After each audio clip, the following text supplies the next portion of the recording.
এদিন বাড়িতে বড়বাবু নিয়ে এসেছিল চিকেন, আর চিকেনটাও অনেক ভালো খায়, তো সেই জন্য সবসময় চিকেনই নিয়ে আসে। আর সেটার রান্নার দায়িত্ব পড়েছিল আমার ওপর।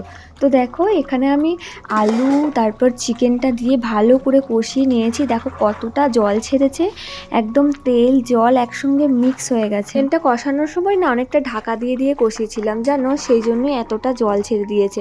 তো দেখো দেখে কিন্তু আমার ভীষণ লোভ লাগছে জানো, আমি কিন্তু কষতে কষতেই অনেকগুলো খেয়ে নিই। অল্প একটু ঢাকা দিয়ে দেবো ব্যাস, তারপর ঢাকা খুলে দেখছি ও বাবা, চিকেন তো আমার অর্ধেক সেদ্ধ হয়েই গেছে।